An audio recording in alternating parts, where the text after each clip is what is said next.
आज की वीडियो में हमें स्टार्टिंग करनी थी सेक्सुअल रिप्रोडक्शन की, लेकिन पिछले वीडियो में कुछ टॉपिक्स थे वो छूट गए थे। उनको क्लियर करते हुए आगे बढ़ेंगे। तो आपके एनसीईआरटी का जो पेज है उस पे एक इम्पोर्टेंट वर्ड दिया गया है, टेरर ऑफ बंगाल, यानी कि बंगाल का आतंक। ठीक है, जिसको मेनली वाटर हाइसिंथ कहते हैं, जो कि जलाशयों की बहुत बड़ी महाविपत्ति कहा गया। तो आपकी बुक ऐसा कह क्यों रही है, उसके पीछे जाना है हमें कि वाटर हाइसिंथ आखिर ऐसा क्या करता है कि उसको बंगाल का आतंक कहते हैं। मेनली एक प्लांट होता है, यानी कि एक खरपतवार होती है। खरपतवार से आप समझते ही, खरपतवार मीन्स वीड। खरपतवार तो आप जानते ही होंगे क्या होता है कि अनवांटेड प्लांट होते हैं। वाटर हाइसिंथ जो है वो एक टाइप की खरपतवार है, यानी कि वीड। ठीक है, ये समझ लिया आपने कि ये खरपतवार है। लेकिन अब इम्पोर्टेंट बात जाननी ये है कि बंगाल जो है, बंगाल में क्या हो रहा है कि ये जो वाटर हाइसिंथ है वो बंगाल के जलाशय, यानी कि जहाँ पे ठहरा हुआ जल होता है बंगाल में, वहाँ पे ये बहुत ज़्यादा मात्रा में ग्रोथ कर रहा है। कम नहीं, बहुत ज़्यादा मात्रा में। जैसे कि पूरे जलाशय के ऊपर एक चादर बिछ जाती है इस प्लांट की। ये पौधे पूरे जलाशय में फैल गए हैं। ठीक है, बंगाल में बहुत ज़्यादा ही फैल गया। लेकिन सिर्फ फैलना इनके आस का मतलब ये नहीं है कि ये बंगाल का आतंक है। ये कुछ और करता है जो कि बहुत हार्मफुल है जीवों के लिए। यानी कि ये क्या करता है कि बहुत अत्यधिक मात्रा में फैल गया।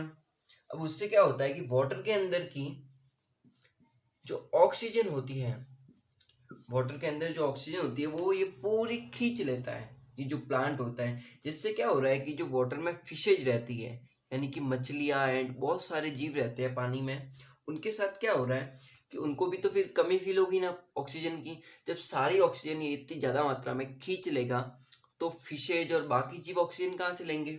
इनको भी तो ऑक्सीजन की जरूरत होती है। तो इनके अंदर ऑक्सीजन की बहुत ज़्यादा मात्रा में कमी आ रही है एंड बहुत अत्यधिक मात्रा में फिशेज मर रही है, यानी कि मछलियों की डेथ हो रही है।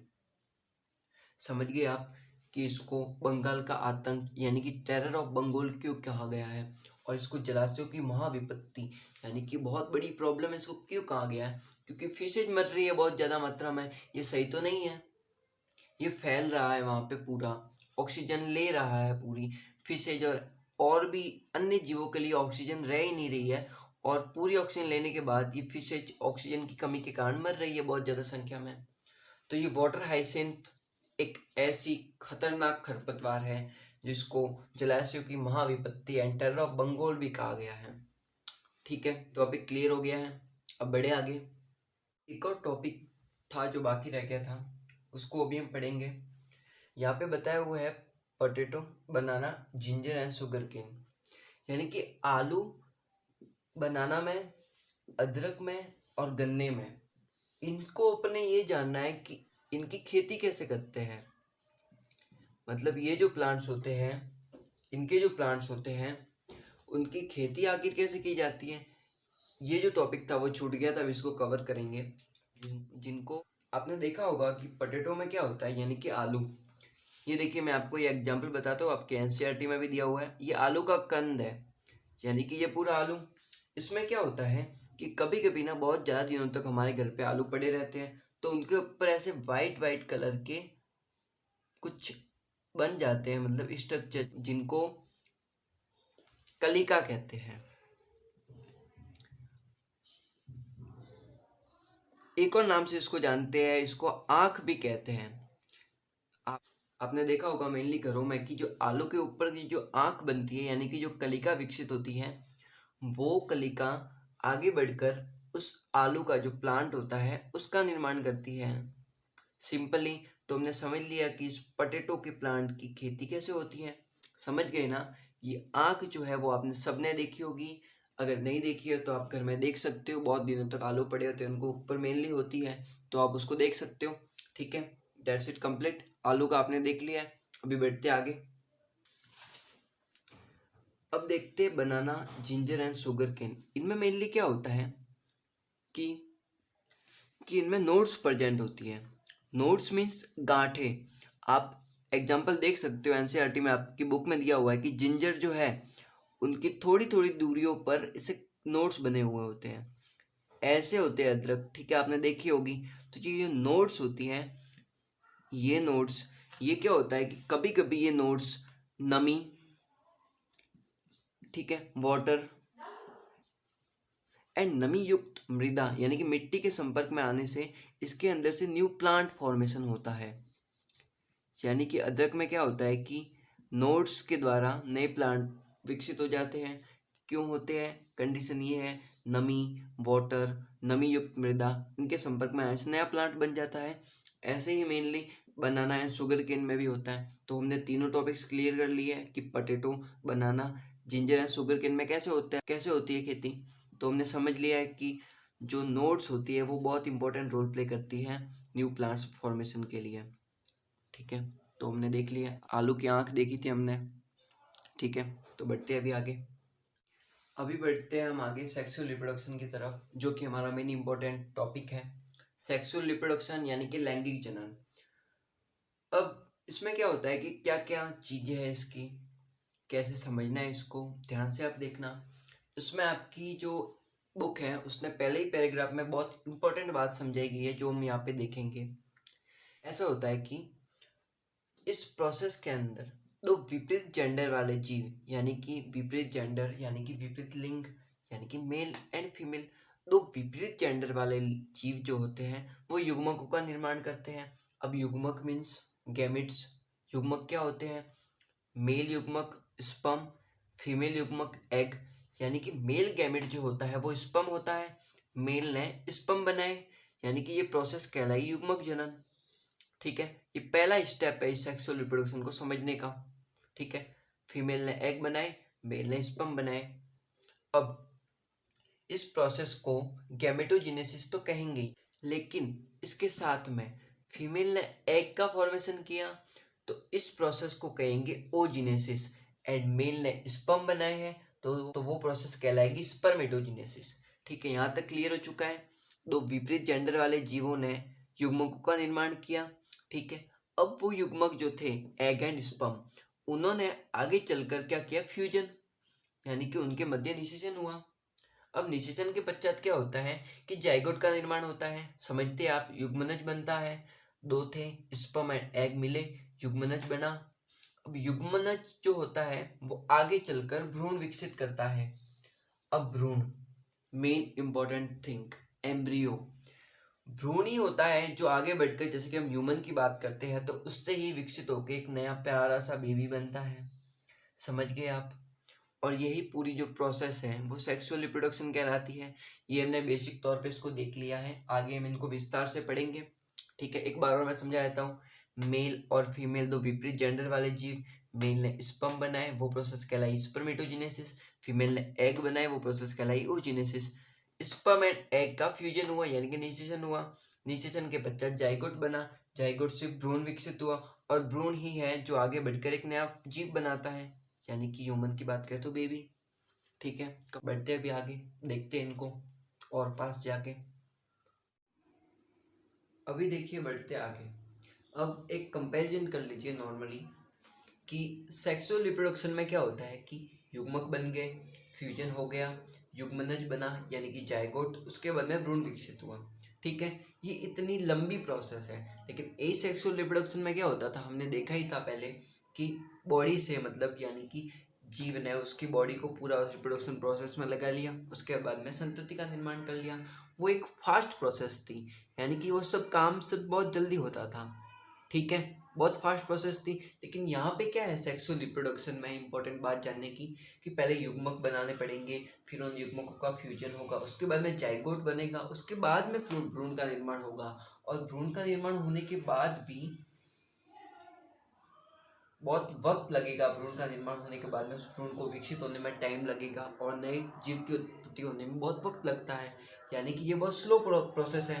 जो सेक्सुअल रिप्रोडक्शन है वो बहुत स्लो प्रोसेस है। हमने यहाँ तक देख लिया था कि सेक्सुअल रिप्रोडक्शन की जो प्रोसेस है वो बहुत स्लो प्रोसेस है। ठीक है, युग्मक बनाए, फ्यूजन हुआ, युग्मनज बना, फिर भ्रूण बनेगा। ठीक है, इतनी लंबी प्रोसेस करनी पड़ती है। लेकिन एसेक्सुअल रिप्रोडक्शन किस में होता है? नॉर्मली जीव होते हैं, जो निम्न स्तर के जीव होते हैं उनमें ये एसेक्सुअल रिप्रोडक्शन होता है, जो कि हमने आगे देखा ही है। तो जो नॉर्मल जीवों में एसेक्सुअल रिप्रोडक्शन जो हो रहा है तो वो में निम्न स्तर के जीव होते हैं, यानी कि नॉर्मल जीव पार्टिसिपेट करते हैं, तो इनकी जो रिप्रोडक्शन का प्रोसेस होगा वो भी बहुत नॉर्मल होगा, हमने देखा ही है पिछले के वीडियोज में। लेकिन यहाँ पे क्या है, बहुत लंबा प्रोसेस है एंड बहुत कॉम्प्लेक्स प्रोसेस है, क्योंकि इसमें जीव भी आते हैं वो कॉम्प्लेक्स एंड एडवांस टाइप के आते हैं। तो ये दो बातें याद रखनी बहुत ज़रूरी है सेक्सुअल रिप्रोडक्शन की, कि ये सेक्सुअल रिप्रोडक्शन जो होता है वो बहुत स्लो प्रोसेस होता है एंड बहुत कॉम्प्लेक्स, यानी कि बहुत जटिल होता है ये प्रोसेस, ना कि ये सेक्सुअल रिप्रोडक्शन की तरह नॉर्मल प्रोसेस होता है। इसको तो हमने देखा ही है, अब इसको भी जान लिया, ठीक है। तो अभी बढ़ते हैं आगे इससे। अभी क्या होगा कि सेक्सुअल रिप्रोडक्शन से उत्पन्न जो संतति होगी उनमें बहुत सारी विभिन्नताएं पाई जाती है, यानी कि हमने एसेक्सुअल रिप्रोडक्शन में देखा था कि एसेक्सुअल रिप्रोडक्शन में क्या होता था, जो संतति उत्पन्न होती थी वो अपने पेरेंट की क्लोन होती थी, यानी कि वो अपने पेरेंट यानी उनके पेरेंट जो थे जिन्होंने उनको जन्म दिया उनके समान थी, ठीक है। लेकिन सेक्सुअल रिप्रोडक्शन में क्या होता है कि जो संतति जो बनती है उनमें बहुत सारे वेरिएशंस होते हैं। जैसे कि हम आपका ही एग्जांपल ले लेते हैं, आप अपने मम्मी पापा के बिल्कुल समान तो नहीं दिखते हो, आप में बहुत सारी विभिन्नता है आपके पेरेंट्स से, है ना। तो सेक्सुअल रिप्रोडक्शन का एक मेन बात क्या है उसकी, कि जो संतति उत्पन्न होती है उसमें बहुत सारी विभिन्नताएं उत्पन्न होती है, और ये उसका सेक्सुअल रिप्रोडक्शन का एक इम्पोर्टेंट फीचर है। इसको आप बहुत याद रखना कि एसेक्सुअल रिप्रोडक्शन में जो संतति पैदा होती है वो बिल्कुल अपने पेरेंट के समान होती है, इसलिए उसे क्लोन कहते हैं। लेकिन सेक्सुअल रिप्रोडक्शन में ऐसा नहीं होता। सेक्सुअल रिप्रोडक्शन में जो संतति पैदा होती है वो आकारिकी, आंतरिक संरचना एवं शरीर सब बहुत टाइप से उनमें विभिन्नताएं पाई जाती हैं। समझ गए आप? ये कंप्लीट हो चुका होगा विभिन्नता वाला टॉपिक, ठीक है। अभी बढ़ते हैं आगे। अभी बात करते हैं अपन एक पैटर्न की। यहाँ पे दिख रहा होगा आपको कि मेनली क्या होता है कि बहुत सारे टाइप्स के प्लांट्स एंड बहुत सारे टाइप्स की वेरिएंट फंजाई, बहुत सारे अलग अलग टाइप्स के जीव, जिनमें क्या होता है कि जिनके आकारिकी, आंतरिक संरचना और उनका शरीर विज्ञान बहुत अलग होता है। प्लांट का शरीर विज्ञान बहुत अलग होता है, फंजाई का बहुत अलग होता है, ह्यूमन का बहुत अलग होता है। सब में वेरिएशंस होते हैं, बहुत अलग अलग टाइप के शरीर होते हैं इनके, बहुत अलग अलग टाइप के उनका शरीर विज्ञान होता है। लेकिन जब इनमें रिप्रोडक्शन होता है, यानी कि इनमें जब सेक्सुअल रिप्रोडक्शन होता है, तभी ये पास आते हैं और एक सेम जैसा पैटर्न अपनाते हैं। यहाँ पे इसके बारे में हम देखेंगे आगे। सेम जैसा पैटर्न अपनाते हैं, जिसमें क्या होता है कि सबसे पहला प्रोसेस होता है निषेचन पूर्व प्रावस्था, यानी कि निषेचन से पहले की प्रावस्था, यानी कि युग्मक बनेंगे, ठीक है। मेल ने स्पर्म बनाए, फीमेल ने एग बनाए, युग्मक बन गए, फिर होगा युग्मक स्थानांतरण, यानी दोनों युग्मक मिलेंगे, ठीक है। युग्मक स्थानांतरण हो गया, उसके बाद में सेकंड स्टेज जो आती है वो आती है निषेचन, यानी कि उनके मध्य फ्यूजन होगा, किनके मध्य, युग्मकों के मध्य। और उसके बाद में जो आखिरी स्टेज होता है वो होता है ऑर्गेनोजेनेसिस, यानी कि एम्ब्रियो फॉर्मेशन, यानी कि यही स्टेज है जो आगे जाकर भ्रूण विकसित करता है। ये जो पूरा पैटर्न होता है वो सेक्सुअल रिप्रोडक्शन में पार्टिसिपेट करने वाले प्लांट्स, जिनकी बॉडी बहुत डिफरेंट होती है फंजाई से, ह्यूमन जिनकी बॉडी बहुत, तीनों की बॉडी बहुत डिफरेंट है, ऐसे ऐसे बहुत सारे जीव होते हैं जो ये सेम पैटर्न अपनाते हैं सेक्सुअल रिप्रोडक्शन का। तो ये पूरा जो पैटर्न है वो हम आगे के टॉपिक्स क्लियर करते जाएंगे और ये सब कुछ हम पढ़ते जाएंगे बहुत डिटेल में। एक और इम्पोर्टेंट टॉपिक देखिए कि एक बांस का प्लांट होता है, जिसमें क्या होता है कि जो अपनी उसकी जो पूरी लाइफ होती है, जैसे कि बांस का हमने लाइफ स्पैन देखा था पहले ही वीडियो में, वो उसका बांस का लाइफ स्पैन होता है 50 to 100 ईयर्स,